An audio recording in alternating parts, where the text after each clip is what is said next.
Is going on, everyone? Hope you're having a wonderful night. I want to make this video real quick because I was just thinking to myself, 2006 was 20 years ago, and that's just crazy to think about, man. I remember back in 2006, man, the world was a little different, but at the same time, you're like, man, 20 years. Did 20 years really just go by from 2006? I mean, 2020, I had a hard time accepting that it was 20 years had gone by since the year 2000 had passed. But, man, 2006. And I know a lot of folks be like, hey, 2006, life was better back then. Life was great. We had aspirations and dreams. But, sometimes we look at things through nostalgic lenses. You know what I'm saying? A lot of things had happened right before 2006. We had, we were deep into Iraq. How many lives, who knows how many lives were lost in that? How many soldiers went and never came back. We also had Katrina. And what else we had? We had we started feeling cracks in the economy. You know what I'm saying?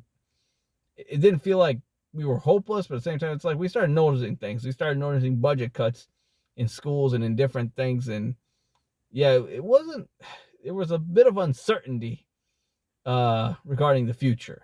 So it's easy to say, look,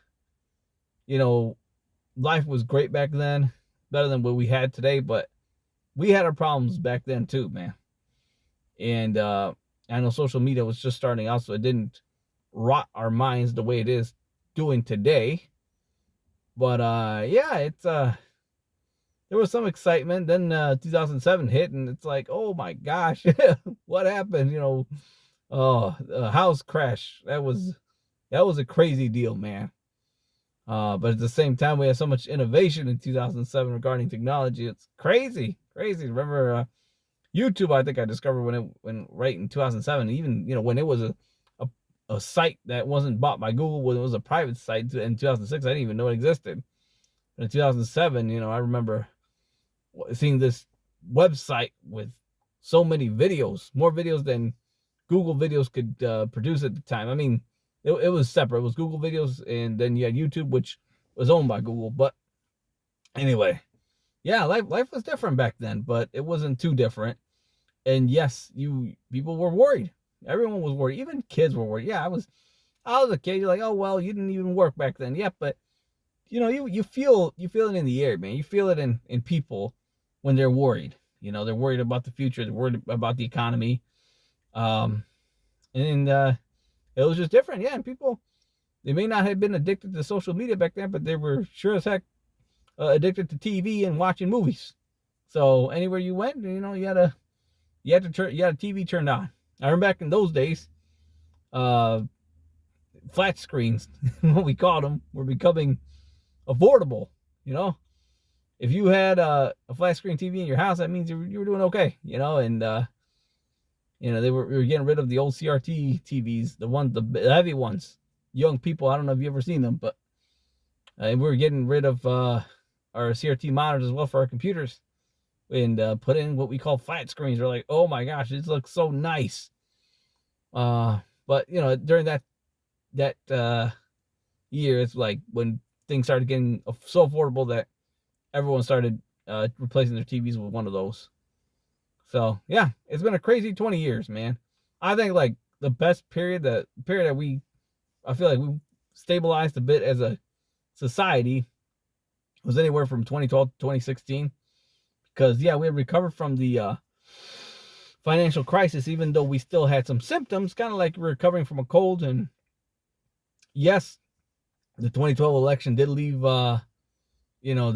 some feelings hurt, to the point where it's probably the roots, that sowed the seed of what we see today. But still, like, life was a bit more relaxed in that time. It's like, okay, we finally got over the financial crisis. And yes, there were divisions in politics, but man, not like anything today.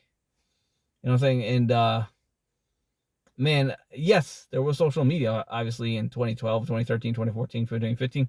But it just didn't feel like it was really rotting your brains as much, or maybe it started rotting our brains during that time. We didn't notice. But it's just the algorithm has become so violent. Anytime around 2016, the algorithm started really messing with people's minds, I feel. Or at least we started seeing the symptoms of it, messing with people's minds. And the division that we see in the country started then.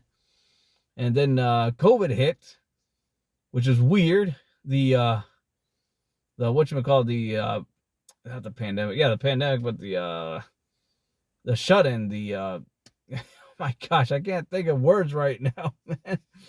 We were forced into our houses, okay? Whatever you want to call it.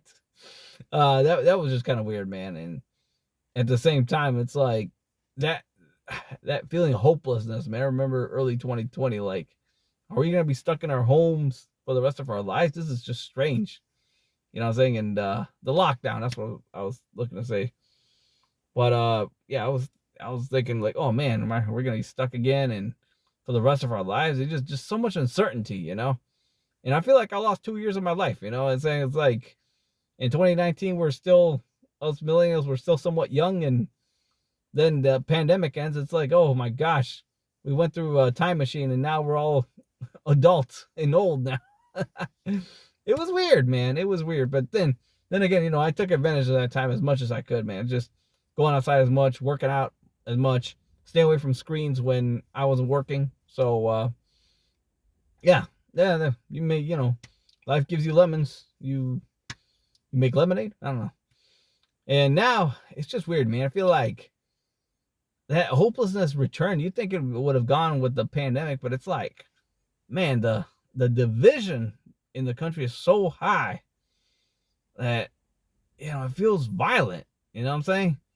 There's no middle ground, no, okay, whatever. It's almost like friends are breaking up because they can't stand each other if they have different political views. It's crazy, man. It's crazy. And it's not even political views, man. It is tendencies. It is algorithms.